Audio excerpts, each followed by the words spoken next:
So you're wondering, should you get your real estate license this year? Well, I've been a real estate agent for the last 8 years full time. So I'm gonna share my experience and I'm gonna share with you if I think now is the right time to get your real estate license or if maybe you should hold off. So let's dive right into the video.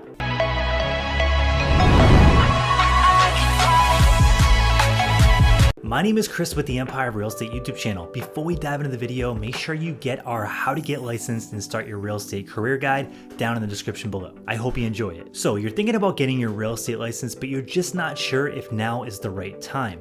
Everybody's talking about how interest rates are high and how houses really are not moving. So let's talk about some of the benefits and reasons that you should get your real estate license to start off. The first one is the income potential. Despite the market being down and despite home sales not selling as much, homes are selling still. And a lot of real estate agents are still doing very well despite the high interest rates and despite the downturn in recent sales. So there still is a lot of money in the market if you work hard and really build up your business. And that's the good news. The second thing is the flexibility. So many people get into real estate and they get their real estate license because it gives them the flexibility that they're really looking for and it gives them control of their schedule. So owning your own business does give you access to extra flexibility and you're able to kind of do things that you want to do throughout your day. But I want to make sure that you do understand that being a real estate agent is a full-time job plus more if you want to be successful and really tap into that high income potential. Now, if you just want to be a part-time agent, then there is a lot of flexibility that you can access through being a part-time agent because you do have control of your own schedule and you do have control of when you work because you are an independent contractor. But if you do want to tap into those high income potential benefits, you definitely want to make sure you're putting in a lot of work and you're going to be spending a lot of time with clients on nights and weekends. So just be ready for that and be ready to put in the work and make the extra effort to tap into those high income potentials. The third one is the market demand. Now, there are a ton of real estate agents throughout the market and some people would argue that it's kind of saturated. And to be honest, I would kind of agree.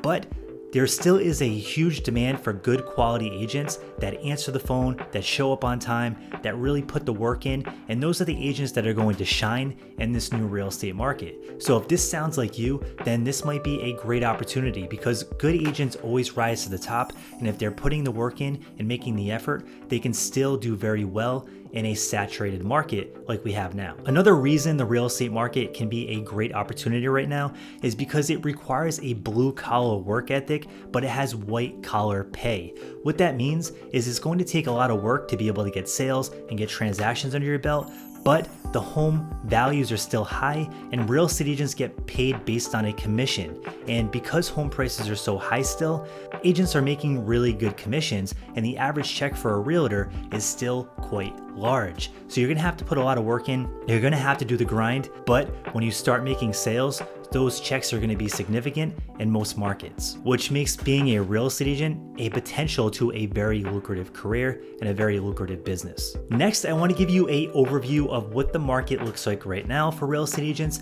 and how real estate agents are doing. The truth is, the market is down. There are less sales and interest rates are high. So if you're going to get into this, you're going to want to put your boots on, strap up, and get ready for a really wild ride. With that being said, a lot of real estate agents are leaving the business, and that is a good thing because there's going to be less saturation, a lot less part-time people, and it's going to be a market dedicated to those who are serious about their craft and serious about going out there, helping clients, making sales, and really putting in the work. And if you do that, I think there's plenty of room in this market to succeed. Now, if you're wondering if this is going to be the right fit for you, or if you do have what it takes to be successful in real estate, I want to go over some key qualities that I've seen over the years, what makes successful agents successful. The first one is communication skills. A lot of successful agents have very strong communication skills, and this is important for many reasons. The first reason is you're going to have to prospect and generate sales, and if you have really good communication skills, you're going to be able to prospect and get clients much faster, especially if you spend time on the phones and really having those conversations about real estate that we all need to start having as real estate agents so we can build a consistent pipeline and a consistent database. The next thing is networking abilities. So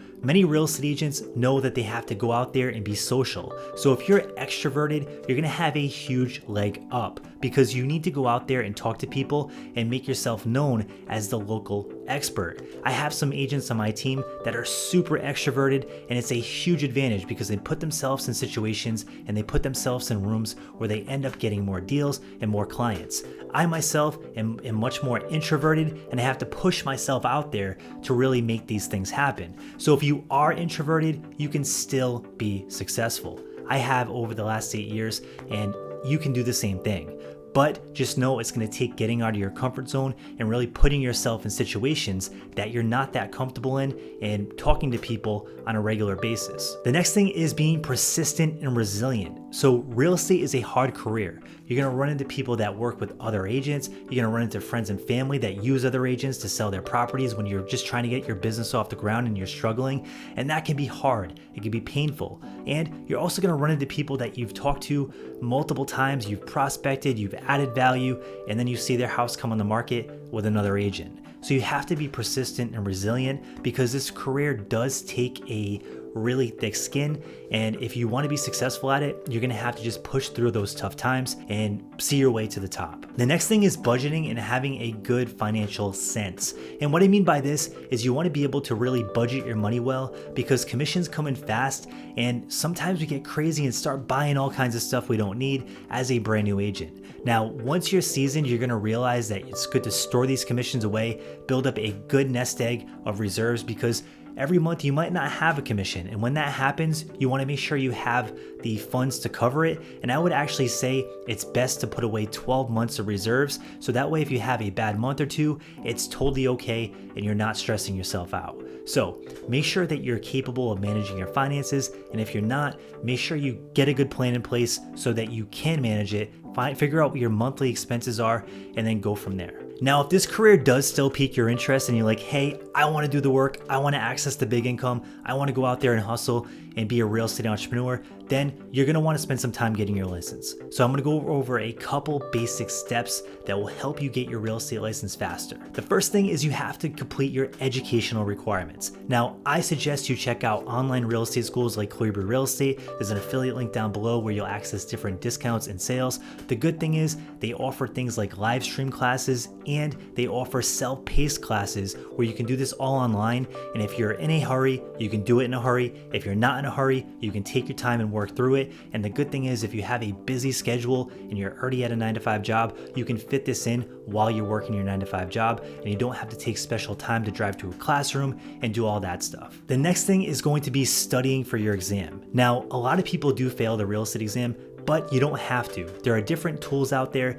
and different study aids you can do to be able to pass your exam. And I have an entire video on this channel that goes through how to pass the exam, and it gives you 5 practical tips on how to pass the exam so you don't go into the testing center on test day and fail. Once you pass your state exam, you're going to basically spend some time interviewing with brokerages, figuring out where you want to hang your license, and then doing your license application, getting your background check and fingerprinting done, and going through the process. Now, if you want to see a complete outline on how to get licensed in your specific state, click the license playlist on this channel, and I'll go into deep detail on how many hours you need and all the steps you need to do to get your license. But to make this video more to the point, I'm going to breeze through this a little bit and get to the next thing, which is the pros and cons of becoming a real estate agent today in this market. The first pro of getting your real estate license is starting a new career in real estate that has a high earning potential. Now, I'm not going to say you have a unlimited earning potential, because in my opinion, that's simply a lie.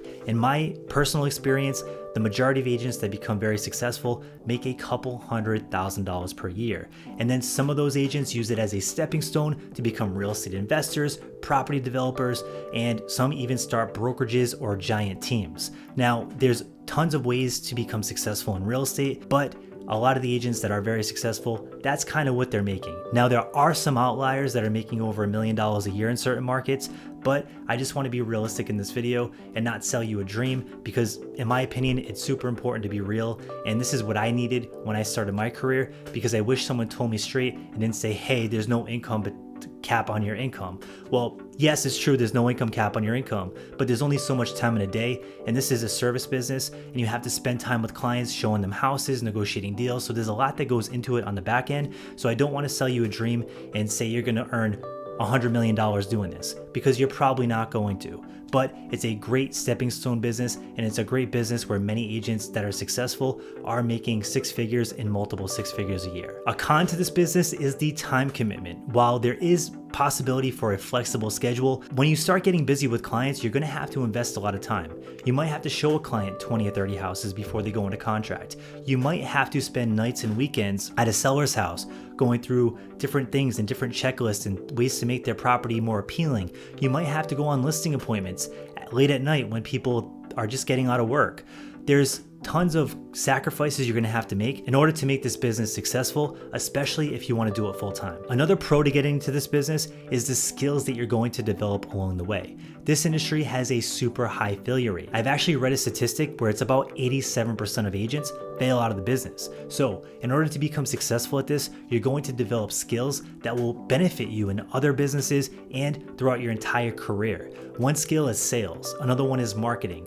Next is people skills and communication and negotiation. So this business can be a great stepping stone to really stack your self-improvement and self-development and really take yourself to the next level. The next one is a pro and con. So the reason I say it's a pro and con is because it has its benefits and its pitfalls. And that's the fact that this industry is a 100% commission industry. The good thing about that is you have no cap on your income. You're your own business owner, you're your own self-employed contractor, and you can make your own schedule. You can go out there and hustle. You can really make things happen for yourself. And that's the great thing about this business.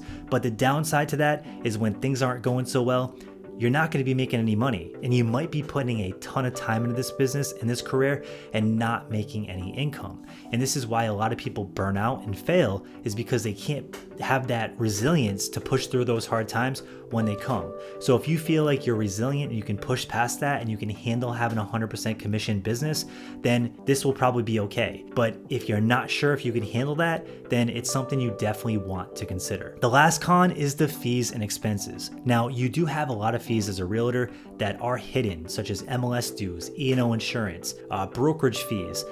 There's a lot of things that go into it. And you're also going to have your marketing fees and CRM fees and things like that to get your business off the ground. Now, it is a con because it is going to cost you money, but at the same time, you do need to realize that this is your own business. You're an independent contractor, you're self-employed, and any business you start is going to have expenses and fees associated to get started. And if you really look at this, it's a very low cost business to start in comparison to things like restaurants or hotels or other things that you'd be investing in and trying to get off the ground, especially in a career in a business that has the ability to make you six figures. To wrap this up, I do want to share that many people in this business are still having success, even this year with sales being low. So it's entirely up to you. It's entirely up to your work ethic. And I've seen agents that have already closed $6-7 million worth of sales in their first year in the business. So it's entirely possible to make a six-figure income your first year out the gate. Just know it's going to be hard, it's going to be a lot of work, and you're going to have to be super dedicated. So I hope this answers a lot of your questions about becoming a real estate agent this year. If you have more questions, drop it in the comment section below. I would love to help you out. Thanks for tuning in, and if this video was helpful, make sure you smash the like button. It definitely helps the channel grow. Thanks again, and you have an awesome day.